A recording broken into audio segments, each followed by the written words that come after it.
garden friends, welcome back. Today I have a plant haul with you, a spring plant haul. I'm so excited to share this with you. I was going to wait a little bit longer because I do think that I'm going to actually pick up some more clearance plants this week, or at least I'm hoping that I'm going to. But the rest of this week is kind of busy for me, so I just figured I would go ahead and at least film something, and then if I have anything else, I'll just add it into another video. But I wanted to show you guys what I got on clearance, and also some other things that I just picked up for the spring. So I'm really excited. I have quite a few really cool plants to share with you guys. So I hope you enjoy. Hi, if you're new, my name is Crystal and I do gardening, home, and DIY on this channel. Mostly gardening, and especially in the summer and spring, because obviously plants are my passion. So I hope that you guys enjoy this video, but let's go ahead and jump right in. Okay, so the first three plants that I have to share with you are these cone flowers, these Echinacea that I actually received from a giveaway from Great Garden Plants, and I will go ahead and link them below. Like, I'll link their website so that if you guys are interested in getting these Echinacea, you can, but I'll go ahead and throw up a picture on the screen of what these guys look like when they're full grown. These are Echinacea Kismet Orange, Intense Orange, but these are, Intense Orange is not kidding. They are super bright. They are super like a power plant. They will definitely grab a lot of attention. So I am really excited and also a little, not nervous, but like wondering what I'm going to do with these, because I'm not a super intense person. I prefer more cottagey, like light yellows, corals, pinks, that kind of vibe. And so I'm interested to see how I'm going to make this kind of work with like my cottage theme, my cottage garden theme. But I'm really excited for the challenge because obviously they were sent to me for free. I cannot believe I won their Instagram giveaway. I mean, it's so funny that I did, but I was super excited to get these sent to me, and I could not have been happier with their service. They were super sweet over Instagram. They were super responsive to all of my messages because I did end up sending them a message. I won these back in like January, and so I ended up sending them a message later, probably in mid-March, just asking like, hey, when is it gonna get sent out? And like within 20 or 30 minutes, they got back to me. So definitely highly recommend, and I will be ordering from them in the future. I've actually never ordered plants online, but if I do, if and when, because I know when will happen, I'm going to order them from Great Garden Plants because I couldn't have been happier. They were so sweet, and they came in perfect condition. I mean, they look amazing. So no complaints, can't say anything but good things. Next, I have two of these gorgeous, oh my goodness, gorgeous African daisies, and I'm gonna go ahead and actually bring these closer to the camera so you can see them up close since they're just in full bloom. These are what these babies look like. They are so pretty. That beautiful purple in the middle, I honestly cannot get over it. I'm so excited. And the great thing about these guys is there's actually 2 plants in each pot. So I've actually got 4 plants here, even though obviously it's only came in 1 pot. And I got these on clearance for $4.49. And I feel like that's a steal for 2 plants. I mean, $2 for pretty much a full grown plant. These are annuals and they do need full sun. So they won't come back the next year, but I mean, I'm not mad at it. They're just so, so pretty. So I'm really excited to put these in my front borders. I think that's where I'm going to put them, my front flower borders that I'm going to be establishing soon. So tune in for that video. I think I'm going to put them there. So I'm really excited to see how they perform over the summer. So I will let you guys, I'll keep you guys updated. Okay, so next plants that I have, actually I have never grown these before. Let me grab this other guy. I have 3 of these, and one of them is not looking so good. One of him is looking a little sad, and he perked up when I brought him inside and then flopped over again. And he's not wet, or he's not dry. So that's what's concerning me, is that he's not dry, and he's still flopping. So we'll see if this guy survives, but I have 2 others that look beautiful. And what excites me about these plants is these are part sun, and they look very much like daisies. These are called Leopard's Bane. They're Leonardo Compact Leopard's Bane, and they are perennials. They will come back year after year, and it looks like they bloom only in the spring. That's what I think it says. Yeah, they only bloom in the spring, so that's a little sad for me. I wish that they would have a little longer bloom time, but the fact that they're part sun really makes these versatile, because I know that a lot of us have those spaces in our gardens that are kind of hard to find really prolific bloomers. Normally shade plants just don't have as dense of blooms. So when I saw how many blooms were on one of these, I was super excited because I do have some shady parts in my garden that I need to fill in. And actually the front of our house is part shade. It only gets morning sun, which will be perfect for hydrangeas. I'm super excited about that. But because of that, I can't plant full sun plants there. Or they won't do as well if I do. So I was excited. I think I'm gonna put these in the front, but I'm not 100% sure. I may underplant around this tree that I have behind me, this dogwood I have behind me. I haven't decided, but I can put these pretty much anywhere that gets at least some sun during the day. So I'm very excited about this. So Leopard's Bane, check it out. I got these for $3.50 each. Okay, on to my little teeny guys here. So these were not on clearance. These I actually got from a local garden center here close to where I live, but they were in these teeny tiny little I think they're 2-inch pots. I'm really bad at measurements, so it could be a 3-inch pot. But in these little 2-inch pots, and they were 95 cents a piece. And what made me super excited about that is they had a lot of my really, like ride or die plants that I loved at our old house. So they had Salvia, they had Coreopsis, and I got some Echinacea as well. So I got 2 different types of Salvia. The first one that I got was Blue Queen Salvia, which I believe this is exactly the variety that I had at our old house, and I had quite a few of these, and they did really, really well. Very prolific bloomers, and they bloomed for a long time, so I'm really excited to have these back. They are full sun though, so you do have to take that into consideration where you plant them. And then the second type of salvia that I got are these Rose Queen salvias. They're all together actually. They're still stuck together. These Rose Queen salvias, and I've never had pink salvia before, but one of them already has a bloom stalk. So excited to see what these pink salvias look like. And like I said, the blue salvias performed really well for me last year, so I was really excited to find some pink. So I'm also going to be planting these, I think, in my front borders. I will be going back to try to see if I can get some more. I had my daughter with me at the time, so I just didn't want to carry too much with me, trying to carry diaper bag and all that stuff out as well. But I will be visiting back because 95 cents for a plant, like, you cannot beat that. They're small, so they will take time to mature, but like, I'm willing to take a smaller plant and save some money. So I'm really excited, especially to see how these will look actually next year. The next one that I got all of these little Coreopsis. These are just some yellow ones. They're called Early Sunrise, and like I said last time, I actually had some Coreopsis. I had some that was different. It wasn't just yellow. It actually had like a maroon in the middle. I'll see if I can find a video of it in a garden tour from our old house. But I'm not saying that I didn't like my Coreopsis last time. I loved it because of how well it bloomed for me and how well it performed. But I'm not a big fan of like maroon and yellow together.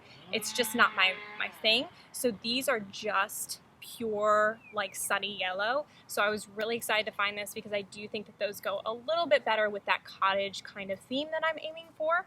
So I got 3 of these as well. I got 3 of everything. So I got 3 of the pink salvia, 3 of the blue, and then 3 of everything else. And then the second, or the last thing that I got are some Feeling Pink Echinacea, which I think is a really cute name.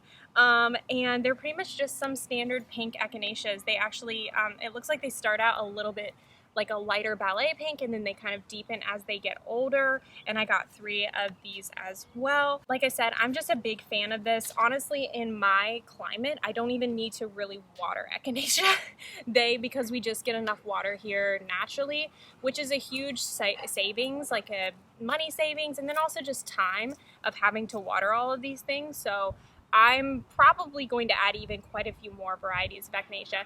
And the good thing about coneflowers too is that the bees love them. They're great for pollinators, great for attracting butterflies. So highly, highly recommend if you live somewhere that at least gets some amount of regular rain. I think that these would be a great option for you. Although I do believe that they are drought resistant, so keep that in mind too. Because like I said, I think they're like a wildflower kind of type, so they don't need a lot of water, which to me is just perfect. Okay, and then for the showstoppers. Okay, these babies, I have to admit, I hesitated a little bit before getting these because, as I've mentioned, I have a young daughter.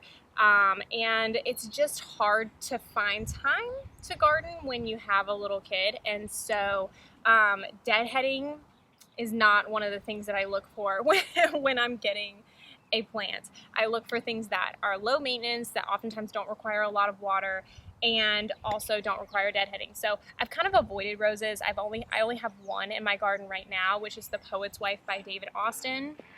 So beautiful. But it actually already has aphids on it. That's what I'm saying. Roses are high maintenance, okay? They're that bee, okay? They're that girl that's a little high maintenance, that needs a little more attention. But I said all of that to say I couldn't pass it up. They were half off. They were half off, and they're just so pretty. So I was like, okay, I'm just gonna go ahead and bite the bullet. I'm gonna get them. And these particular ones I think are a little bit less maintenance. So I'm gonna show you guys these two. So the first one that I have is this smaller one, this smaller coral. You can actually see it has a bloom on there right now. The smaller coral rose, and it's called the Coral Drift Rose. It says it has bright coral orange blooms in small mounding habit. Makes for a vibrant addition to any landscape or container. So this one's a little bit smaller. So this will be nice because it'll be kind of a little bit more front and center in the beds rather than being towards the back, like this next one that I'm going to show you guys. And it looks too like it has a lot of blooms. Like there's quite a few blooms on this already, even when I purchased it. It wasn't pruned very well, so I did have to prune it a little bit. But other than that, I have no complaints. It doesn't look like it has any type of pests on it, so hopefully it will be kind of semi-disease resistant. I did have a little bit of an issue with black mold on my Poet's Wife this past year. Unfortunately, where I live, we live in a really humid climate, so I think that it's a little easier for some of that stuff, like some of that mold to develop. So I'll let you guys know. It's not humid right now, but it will be later in the season. So I'll let you guys know if I have any trouble with black spot or anything like that. Okay, last but not least, I got a knockout coral rose. These knockout roses, I honestly have not seen them a ton in YouTube gardeners. I haven't seen a lot of people have them, and that could just be me. Maybe I just haven't caught where people have been planting them. But my mother-in-law swears by these. She says that they're really, really easy to care for. She has quite a few in her yard, and couldn't say anything but good things about them. So I figured it's on clearance, why not? I got both of these. This one was $9.50 and this one was $10.50, and this one will get a little bit bigger, and I actually like that because I am going to try to use this as a little bit more of a background plant and have some plants in front of it. I will put on the screen how big this guy gets because I did accidentally snip the tag off, but apparently I think, don't quote me on this, but I think he gets like 5 foot by 5 foot or something like that. They get pretty large. So I will be potting up all of these because we do rent. So I pot all of my more expensive plants, and then the cheaper ones I just go ahead and put into the ground because they're a lot easier. Plants are actually a lot easier to care for in ground, but like I said, because we're renting, I want to be able to take all of my expensive plants with me when we go, so I will be putting these guys in pots. So I'm really excited to see how this guy goes. Apparently they do bloom quite a bit, so I'm really excited. I'm a little worried about the care. So if you guys have any tips for caring for roses in the South, because that's where I live in on the East Coast in the South. And so if you guys have any tips, tricks, anything like that for taking care of roses and keeping them healthy, please let me know. Yeah, once again, I don't have a ton of time, so I want to try to keep them, like, preventative maintenance is going to be the key here. So okay guys, that is it for the haul. I am going to go ahead and just really quickly, because I did get through this pretty fast, and I'm going to give you guys a little update on my winter seedlings so that hopefully you guys can kind of see that and just give you guys a little extra peek into what I have coming in the next couple of weeks. So yeah, I'm gonna go ahead and grab the camera and let's take a look. Okay, so some of these I actually just sowed maybe 2 weeks ago, so those don't really have too much. I do have one Bells of Ireland popping up here. So I've got some Bells of Ireland. These guys are some Silvery Rose straw flower, because actually my Silvery Rose that's in one of my little greenhouse hasn't come up, so I don't know why. So I just thought I'd give him a second chance in pots. They all need to be watered. And then this guy is Bellflower. Once again, these were just sown a couple weeks ago, but all of my sweet peas are coming up beautifully. Super excited. I've got quite a few varieties here that I'm really excited about. We've got some Castlewellian, some Sweetheart sweet peas. I believe this is High Scent. Obambe, I can already see it. And Obambe, super excited. Obambe and Castlewellian are from Floret Farms, and then these other ones are from, oh shoot. I can't remember what the seed packet is called now, but I will go ahead and list that on the screen.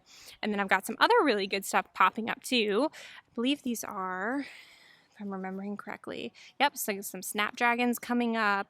We've got over here some Foxglove, still pretty small. Let's see, Larkspur. Oh, that's exciting. My Larkspur hadn't been coming up. Oh, this is the Larkspur that hasn't come up yet. For whatever reason, this variety, Larkspur Shades of Blue, I believe, yeah, has not come up yet. But we've got some Green Dragon Cress over here, which is gorgeous. Super excited about that. And some Blue Violet Salvia. So yeah, these are looking really good. So funny enough, my little makeshift greenhouses here with these little plastic containers have done super well. Whereas these guys, which everyone I feel like does, have not been doing as well for me. I have a couple that look good, but not many. These straw flowers look really good. So you can see these are some giant Swiss straw flowers, just a random assortment of colors. And then there's another one. Yeah, lupines are looking really good. But everything else is very small. Like that's a little coneflower. Only one has come up. That's a pansy in there. I don't even know if you can see that. It doesn't look like it's focusing. There you go. You can see the pansy, and only one has come up. It just doesn't seem like this is really been a super effective way to winter sow, which is really funny. So maybe I messed it up. You guys will have to let me know if there's like a really common, like some common mistakes winter sowing or something like that. Maybe it got too warm and I've been not opening them up, which I know could probably mess up the germination rate. I don't know. Or honestly, it could just not be warm enough. And this week is going to be highs of 70s. So maybe I'll see some germination come up in these next couple of days. So we'll see. But otherwise, highly recommend the, and also maybe sweet peas are just really easy to germinate. But the little containers that I've had, been working great. So yeah, definitely recommend that. If you haven't tried it, use some containers and see how it goes for you, because that has worked really well for me. Okay guys, I hope you guys enjoyed this haul and little update on my winter sowing. Let me know how y'all's gardens is progressing here in the spring. I know we're starting to see some warmer weather in quite a few places. So let me know, what are you guys doing and getting ready? And yeah, I hope you guys enjoyed this video, and I'll see you guys in my next one. Bye!